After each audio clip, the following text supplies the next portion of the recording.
మన సర్పంచ్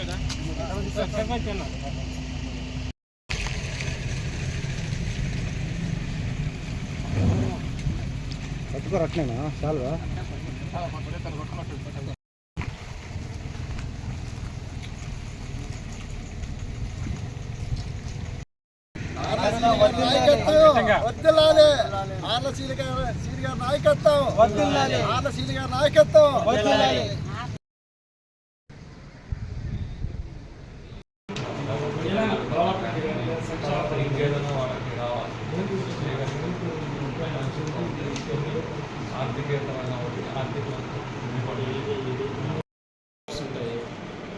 ఏదైతే ఒక సమస్య వచ్చింది ఇప్పుడు వాటర్ సమస్య ఆంధ్రప్రదేశ్కు ఎంపీడీ డెవలప్మెంట్ ఏదైనా రోడ్లు లేవు, సీసీ రోడ్లు లేవు.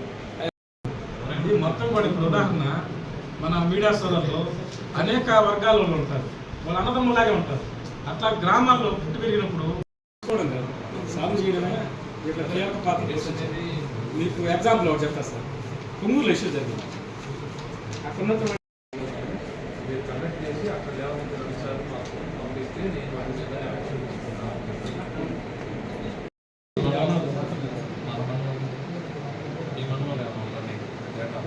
మనలో డేటా తీసుకురావాల్సింది.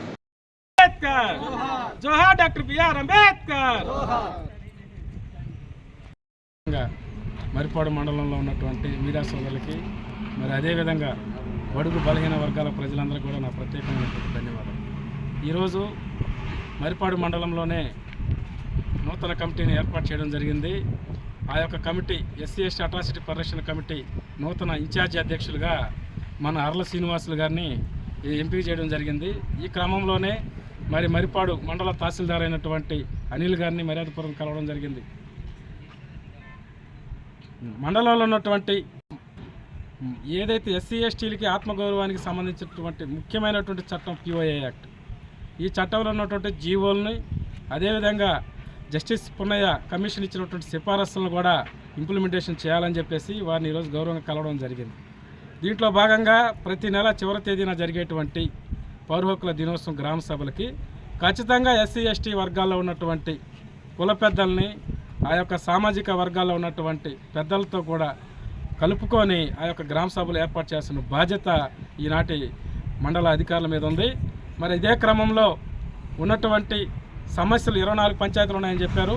ఈ పంచాయతీలో ఉన్నటువంటి సమస్యలు ఏ అయితే ఎస్సీ ఎస్టీ కాలనీలో ఉన్నటువంటి సమస్యల్ని అక్కడ ఉన్నటువంటి గ్రామ సభలు ఏర్పాటు చేసి పౌర హక్కుల గ్రామ సభల ద్వారా ఆ సమస్యను వెంటనే ఐడెంటిఫై చేసి దాన్ని వెంటనే పరిష్కరించాలని చెప్పేసి మేము కోరడం జరిగింది.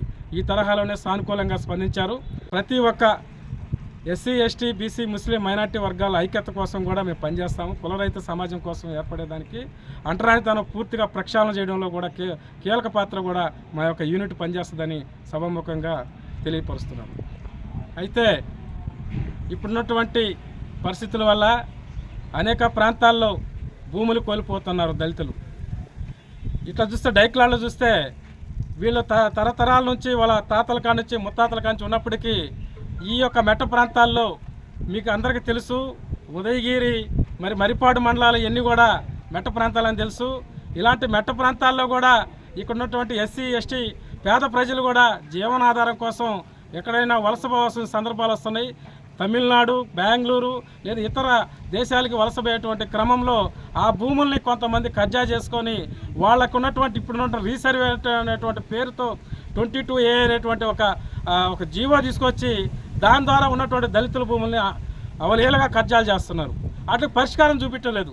అదేంటంటే ఆ ఎంఆర్ఓ పోతే ఈ ఎంఆర్ఓ మీద, ఈ అధికారి పోతే ఆ అధికారి మీద, ఆ అధికారి వస్తే ఈ అధికారి మీద ఇలా చెప్పుకుంటూ కాలయాపన చేస్తున్నారు. దీన్ని కాలయాపన చేయడానికి కూడా ప్రధానమైనటువంటి మూలాలు ఉన్నాయి. దళితులు ఆర్థికంగా సామాజికంగా వీళ్ళు ఎదగకపోవడమే దీనికి కారణం. రోజువారీ కూలి చేసుకోవాలి, వీళ్ళు కూలి పెరిగిపోవాలా, ఇక్కడ ఎంఆర్ ఆఫీస్ చుట్టూ తిరగాల.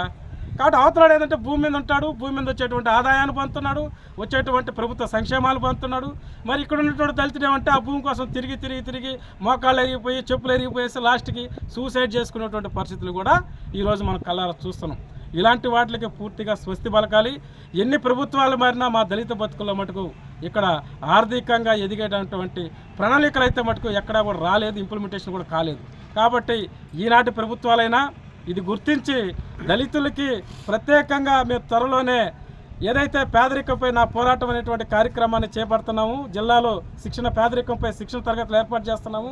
ఇలాంటి మా యూనిట్ల ద్వారా ప్రతి గ్రామాన్ని కూడా నేను సందర్శించి ప్రతి పేదవాడికి, అర్హులైనటువంటి పేదవాడికి 2 ఎకరాల ప్రభుత్వ భూమి కేటాయించాలని చెప్పేసి అటువంటి ప్రతిపాదన మేము త్వరలోనే పెట్టాలనుకుంటున్నాము. కాబట్టి మనకున్నటువంటి మరిపాడు మండలంలో ఉన్నటువంటి మండల ప్రజలందరూ కూడా ఈ యొక్క కార్యక్రమానికి సహకరించాలి. మళ్ళీ అదేవిధంగా మా అధ్యక్షుడు కూడా సహకరించండి. మీకు అన్ని వేళగా అందుబాటులో ఉంటాడు, యువకుడు, ఉత్సాహపరుడు. కాబట్టి మీరు నన్ను ఆదరించినట్టే తనను కూడా ఆదరించాలని చెప్పేసి మీడియా ముఖంగా మనవి చేసుకుంటున్నాను.